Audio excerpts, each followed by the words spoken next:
Welcome back to another edition of Conversations at the Summit, podcast brought to you by Climb UK. I'm Tanya Arnold, and on this episode, we really are at the summit as we discuss impact investments and why they're so important with a man who has travelled the world to talk to people at the very top. When you're talking to people like JP Morgan and Schroders and et cetera, yes, you can feel pretty small, actually. It is entirely possible to be very effective, even if you are much smaller than the organizations that you're trying to engage with. The world has changed. Everybody's saying that the world has changed. The US has gone dark. That isn't to say that there isn't a lot of action happening, but it's not with the government, and people are sort of hiding what they're doing to an extent.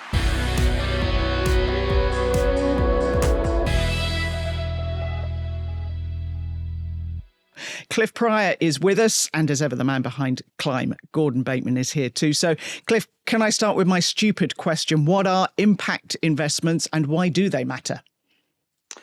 So impact investing is intentional, it's managed, it's measured, it's reported, and it's all for improving our social issues and also on the climate.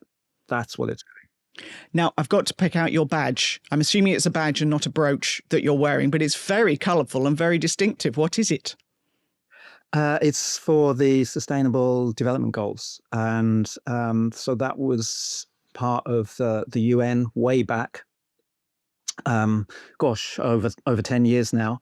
And, identifying item by item, where are the really important areas to improve, everything from, good food to education for kids and so on. And it was going to stay, in some 200-page document. And somebody came along and said, nobody's going to listen to that. Let's give them some colors and some little pictures. And that person who said it and did it was Richard Curtis. And good for him, because a lot more people now actually do know about the Sustainable Development Goals. And it is very distinctive as well. Do people comment on it? Yeah. I was in a train up to Davos. And some school kids said, "What's that?" And I explained. And a few more people know about the Sustainable Development Goals. And that's a really important message, isn't it, Cliff, of how many big documents are written and shoved in a cupboard and no one actually gets to talk about it. When you create a talking point, then it impacts more people. Yeah, and relating it to how people live. So, I remember back in the 2000s on health, and there was a minister who was trying to explain what they were doing on health, and every time she was like, what are you trying to say, minister? And would say more complexity and more data and what have you, and nothing happens. The majority of the population, all of us, need a clear, simple approach for these very complicated areas. It's not to put people down about it. If you drive a car, how many people know how to actually mend their car? Not many these days. But the technicians, great, but to translate that into a way in which people can really grab it, and they need to grab it because things like the climate issues and some of our social issues are really, really important. We'll talk about, what you've done and where you've gone. You've already mentioned Davos and dropped in Richard Curtis's name, which gives us an idea of where we might head. But I just wanted to start a bit about you. Where did you start out? Was this always going to be what Cliff Pryor was going to do? No, I was a biochemist. I was a really nerdy, pretty good biochemist. And I decided during my time in university that I actually wanted to be a human being as well. And that was quite an effort. It was a big effort. But I didn't want to go through life being a sort of technical nerd and not human. So that was a very deliberate approach. So where did you take yourself from being a biochemist to become a human? To become a human, into crisis counselling. Actually, I worked in two different crisis counselling organisations, and actually, having the science and the systems of science has still been useful for me. But likewise, how you work and understand with people in really serious situations is also very useful. And coming through lots of different jobs and different roles and ending up in impact investing.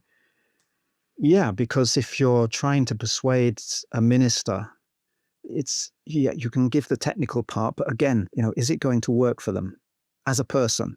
Because everybody's working for for themselves as well as their field. And GSG Impact, which is where I was at as CEO until recently, we ended up with 57 countries, groups working on impact investing with no legal or financial connection, but just because we believed in each other. And I don't think I would have been able to do that as a biochemist, I'll be honest. So you went into crisis counselling. You still, there's got to be a gap because you've jumped into impact investing. What led you to that? Let me go back a little way to Unlimited, which is an amazing UK organisation which supports social entrepreneurs. And of course, successful entrepreneurs start needing money to develop. So we started getting into early stage investment and venture capital and so on. So that was a sort of, riding up the hill, if you like, of investment. And then I was asked to join Better Society Capital, which is the UK's wholesale impact investor. And from there to Global Steering Group for Impact Investing. So it's logical. It's I have to say, I look backwards and think, yeah, it looks fine and very logical. In retrospect, I'm not sure it was there in prospect, but hey, it's been a good life, and I hope I've done some good stuff somewhere. Cliff, can I just ask for our audience, what's a wholesale investor? A wholesale investor. So that means that you've got a pot of money, and instead of just investing directly into companies, you are investing into other investors. BSC had 600 million in sterling, which came largely out of lost money that people have. There's a hell of a lot of money in banks and so on that people have just completely forgotten. And it was a system to actually use it for good causes. So rather than, as I say, investing direct, it's investing in investors. And to do that so that it was much more diversified. And there were a lot more of those intermediary investors all working on their own systems. It was much more effective because of that. Wholesale impact investors, that's something that encouraged with other countries. There's just over a dozen of countries now that have something similar. Is that a direct result of the work that you've been doing, Cliff? Is that? Well, sort of. I mean, people were knocking on our door at BSC to say, hey, tell us how you did it, because we want to do it as well. So it was introduced from them. We supported backwards to them, and now there's quite a group of mutual support across countries trying to do that, and into some surprising places. I mean, you wouldn't be that surprised a country like Japan, but you might be surprised at Ghana and Nigeria, for example, working on that. So just give us an idea of the projects that they're investing in. What kind of thing are they putting the money into? Impact investing. So that would be, climate management, mitigation, etc. It would be education. It would be, whatever the issues are. If you're in Japan, the big issue is elder care, very elderly population. And if you were in Nigeria, it would be the other way around. Huge numbers of children with very poor education.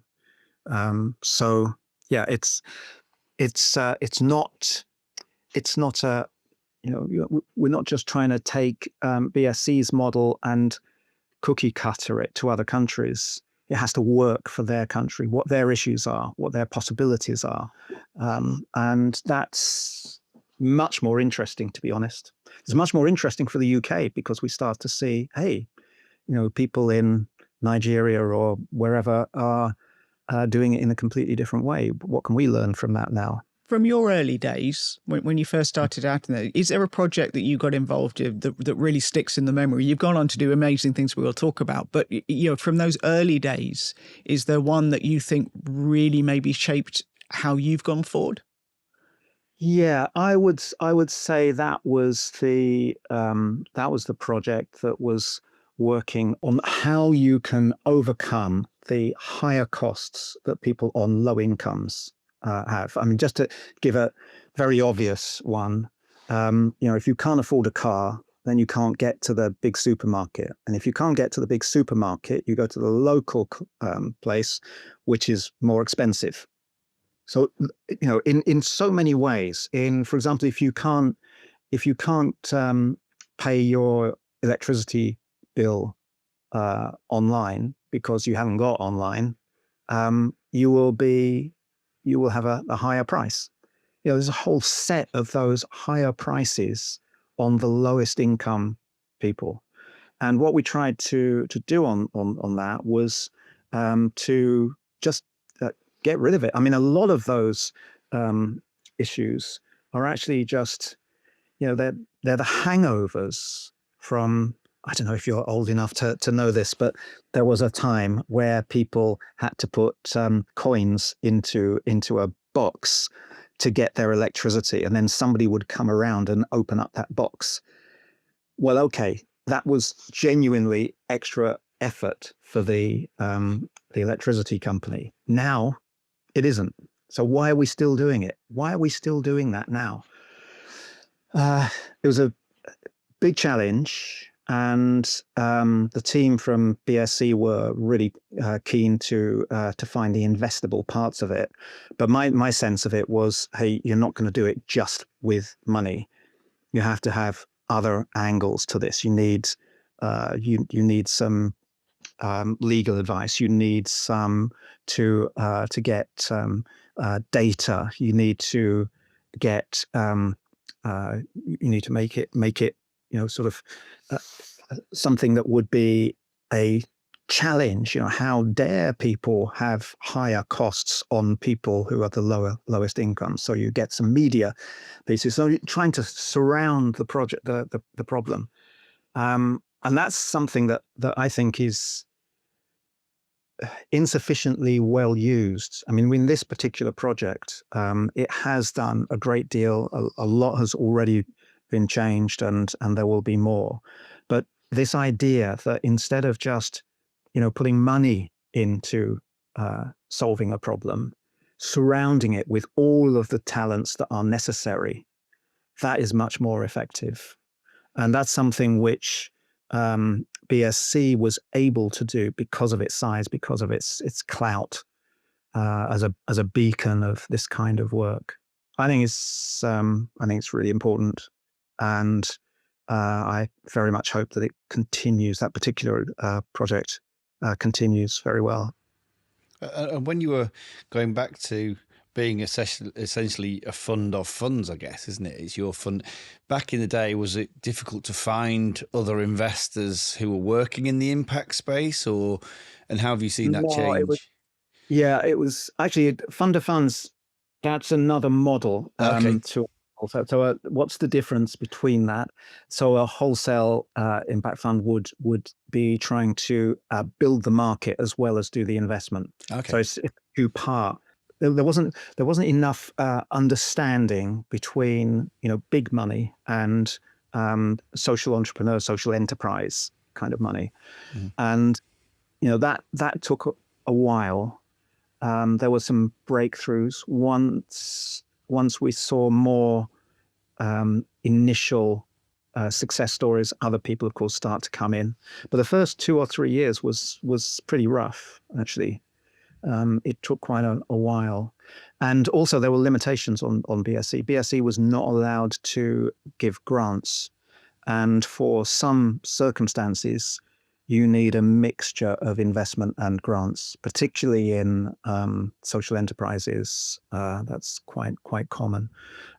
So find a solution to that. Find a solution where you've got somebody who's prepared to put forward grants, and we can do the investment, and you put the two together, and there it is.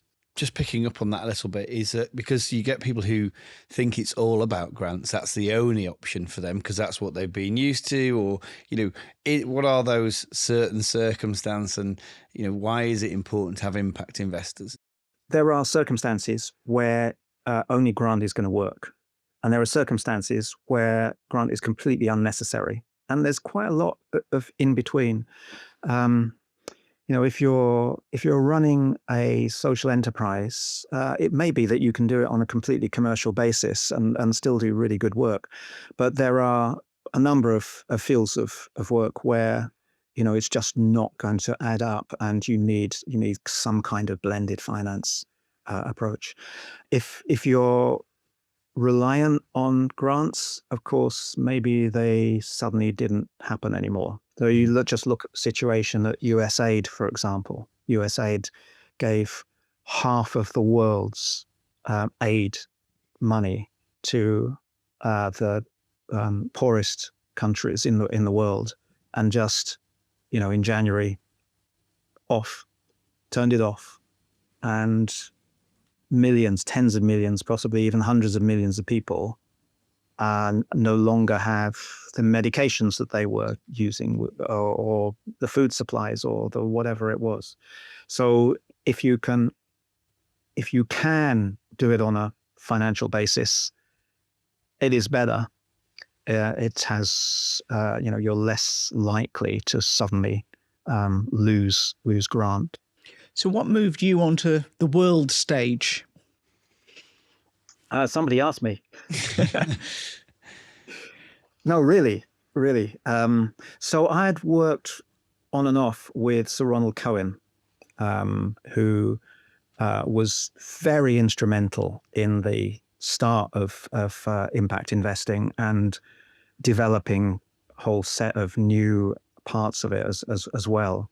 And I had done a couple of reports for him, projects for him, right back from 2013, which was one of the times where the UK was with the G7, and he knew that I was thinking of leaving BSE, and he said, "Well, why don't you come and join the GSG?" At that point, the GSG was, I think it was 7 people and a handful of countries, and no money. And people said, "What are you doing?"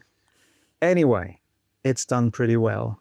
And, that thing of having so many countries taking on impact investing in their own ways for the solutions that they have to solve in their particular countries, but with a huge amount of sharing of knowledge and ideas and mutual support as well.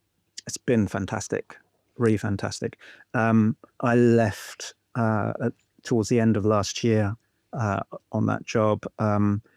The person who's taken it on, Elizabeth Dodds Davison, who I I couldn't have thought of a better person to take on that role. She's fantastic. And just give us an idea of the size of the company she took on to the one that you took on.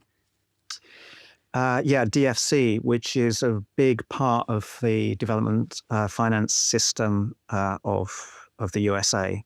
And she was the person who brought impact investing into that work in the USA. But the role that, so you took over a company that had 7 people and not much money. What's she taken over from you? Oh, right. Okay. Well, there's about 2,000 people across, gosh, where are we now? If we include the organizations, the countries that are trying to come into it, it's about 60, as well as those that are already there. Yeah, it's really significant. It's a power in the land. It's different in different countries. In a country like Japan, it's very much engaged with the government and designs things for the government and the financial sectors. In other situations, it has to battle and have to really push for why impact investing is so important in their countries, and everything in between. It's a great movement. So I love this. So I've known you for a while now, Cliff, and we've spoken on many different things, and you're possibly the most humble people I've met. There's very few people maybe in our audience who might know GSG, but just talk about the level and the kind of people that, do a bit of name dropping so people really understand the level of access and the types of people that you're influencing. And I know that will make you uncomfortable, but I think it needs to happen. Yeah. Okay. Well, I mentioned Japan, so meeting the Prime Minister and all of his senior team, that was quite significant. But where else? I was in Malaysia recently, and that was with their SEC, as it's called, the equivalent of their treasury. Cross-country connections, for example, working with how Islamic finance can mesh in with sustainability finance, so that you get a stronger clarity on that. All kinds of things. I want to see organizations end up stronger and more, just generally more capable for their own futures. I mean, that's the really great thing. If you can do that and move on to another thing and cause more trouble, then that's good. But I think the point is, this is a global steering group. It's right, as Tanya said at the beginning, it's right at the top. This isn't talking to politicians, and there's elements of that, but it's really steering and interconnecting having a global impact, because the things that we're talking about are global issues. They are, and it's I was talking to some of the politician side of it, but there's also the really big investment firms, and when you're talking to people like JP Morgan and Schroders and et cetera, yes, you can feel pretty small, actually, but it is entirely possible to be very effective, even if you are much smaller than the organizations that you're trying to engage with. And it was in the right time. I mean, it's the last half dozen years was a dramatically positive approach for sustainability and impact, and all the regulatory system around it, and so on. Obviously, things have suddenly changed. The world has changed. Everybody's saying that the world has changed, and it is continuing to change. And impact is now really quite geographic. The US has gone dark. That isn't to say that there isn't a lot of action happening, but it's not with the government, and people are sort of hiding what they're doing to an extent, whereas the EU and the UK have been the sort of regulators of impact investing, but that's moderated. In the Gulf, quietly investing, developing. Singapore and Japan, just massive developments, really rapid. China, 3 of the 5 main financial centers in China have tapping water into impact investing. And I mentioned about Islamic finance, that's $4 trillion and pretty significant to make the connection with impact investing. Hey, it's good. Can we talk a little bit about I'm intrigued with this because it's the first time I've heard this live on this podcast recording. So talk about the Islamic finance bit and how that's working, because it is a massive thing, isn't it? So can we dig down into that a little bit? Yeah, so I suppose there are 3 really major centers for Islamic finance, and that's KL in Malaysia, in the Gulf, it's Abu Dhabi, and interestingly, it's in the UK, particularly in Edinburgh, actually, but in the UK, and 2 of those have been working for some time to identify how Islamic finance, which has obviously a religious background to impact and sustainability investment and ESG as well. We're going to have to talk about ESG now. Anyway, and Abu Dhabi has a much stricter approach and hasn't gone there as yet, but hopefully it will do. ESG, what is it for a start? Because we don't like initials on this. Okay, so it's a framing. Environmental, social, and governance. Those are the 3 pillars of ESG investing, and it came up to just under $40 trillion of finance that was brought into this framing. Now, it's not the same as impact investing. Impact investing is intentional. You're trying to do something. ESG is trying to mitigate any harms that you're creating. So the environmental harm that you might create, the social issues that you might create, and governance, where you want better governance. You don't want problems in your challenge. So it's a different field. Is it going to last? Well, ESG has been roundly kicked out by the US. That isn't to say, again, that some aren't continuing.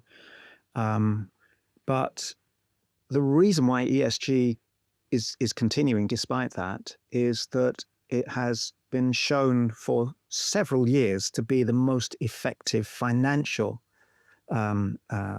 form of invent. So, if you look at ESG framed and similar non-ESG investments, it's the ESG ones that have the best financial returns, and at the same time reducing their environmental footprint, their social footprint, and making sure that their governance is good.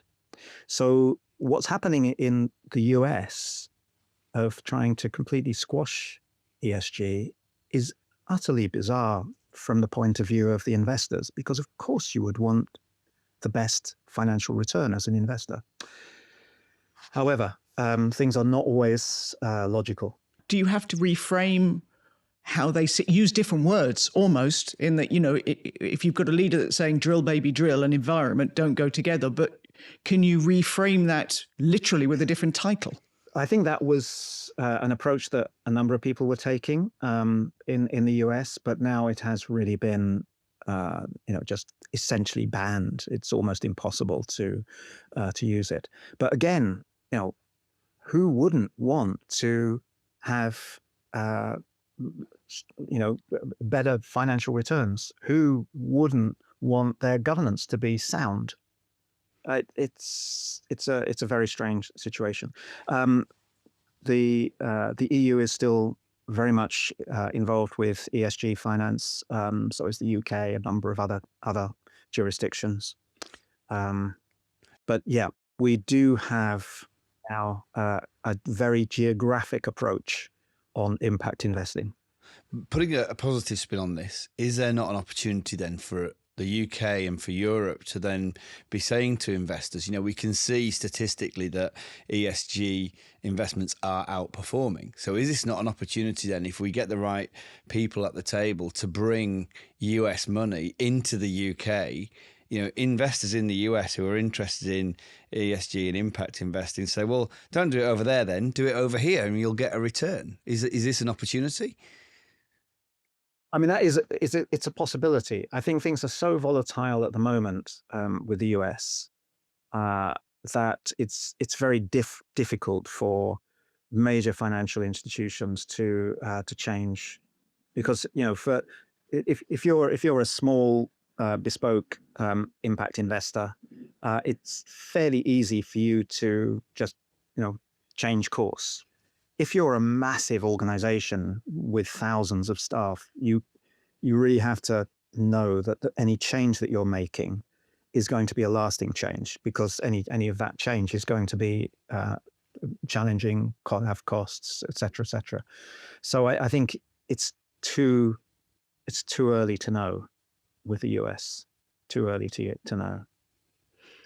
Listening to you talk, there seems to me a thread through quite a lot of what you've talked about, of reframing the narrative, that rather than talking about, we're ruining the environment, you've got to, that yours is a positive, I was about to use the word spin, but it's not, because it is a positive outcome. But rather than threatening people and saying it's all awful, turning that around. Absolutely right on that. There's a small group of people, including me, that will think, hey, we have to do something on the environment. We really have to. We know what the science says, et cetera. But for the majority of people, that's not the way people are going to be thinking. They're going to be thinking, how much money have I got at the end of the week, and is acting on environmental issues going to cost us more? So, yeah, rather than be sort of banging on the door and telling people how terrible it's going to be, let's just reframe. Let's just think, how can we create the solutions which are cheaper and better for families? And we're seeing that already in terms of solar panels. And solar panels give you cheaper power than electric, and gas and so on. So that's a good thing. That's a starting point. Can we do it for cars? It's a bit trickier, but it's becoming possible. And when you look in some other jurisdictions, well, certainly in China, electric cars are just the norm now. Is that possible? I think it's possible in the next very few years. Where else can we come? Heating your house that's a really tricky one, and we need some new solutions. But that's what we should be working on. We should be working with the SMEs, the startups that have got the brilliant new solutions. And how can we develop and expand those as fast as possible, so that we don't have an extreme right wing backlash as we've seen in some other countries. We can have our environmental adaptation and resilience, and have it cheaper and have it better, and that's what we need to do. Doing doom is not effective. There is a lot of evidence in many different fields that doing doom does not work. Doing good stuff that people actually need and want, that's great. And if you're thinking of the conference, many people in that conference are going to be people in startups and their new company and what have you. And that's where I think it's so important to have organizations and events like Climb 25, because we need those people who are going to be, the future of 5 to 7 years, however much it takes, who are going to be able to offer those better solutions that are better for families. We don't have to berate people about environment because, they've got a better solution that's good for everyone. Are you optimistic about the future, Cliff? Given what you see, who you work with, at the very top and at the startup level, are you optimistic, or do you have to hide that? I am optimistic, but I'm optimistic because I can see the problems that are coming along. And if you can see the problems that are coming along, then you can do something about it. And I think, you just look at solar panels. It took 20 years to get solar panels to be cheaper than gas and etc. But now with AI, you probably could have done that 3 to 5 years. So everything is getting faster and faster and faster. And whilst the challenges are still huge, the new technologies, the new companies that come along with them can also be really faster. I was with a company last week, which has managed to get petrol diesel engines, which have only half the use of the power, and which are no extra cost. Well, okay, great. That's really fantastic. It doesn't solve the environmental place, but it's a big steps forward to have that kind of technology. And so I think it's by really understanding the extent of the problems that we face that we, as pretty brilliant human beings, will have the solutions that can solve those problems. If we ignore the challenges, then we won't put our effort into the solutions. So what does that say? Am I which end of all that would you think I was at? I think you're definitely the glass half full rather than the half empty version. I think they're two glasses. There's one that's telling you there's a problem, and there's one over here that's saying, yeah, you can solve that. But I think that's what's important. We get like lots of different people from completely different backgrounds, from completely different industries, from completely different regions together into that melting pot, talking about this stuff. Because if we don't, then those solutions don't come out, because it's two random people meeting together that create that bit of magic. And that's why what GSG was doing, what you're doing now, Cliff, and what we're doing at Climb are critical. It's that convening people on a common goal is critical. It feels really good when you're doing it too. Mm-hmm. It really does. There is a real spark, I think, around the people in the Climb series. Very determined, really interested in seeing what's happening, and doing real stuff. Well, I'm glad you stepped out of your lab and decided that you wanted to be a human being and work with human beings. It's been an absolute delight talking to you, Cliff, and look forward to seeing you at Climb UK. Yeah, my dad wasn't that keen. And on that note, join us again for Conversations at the Summit.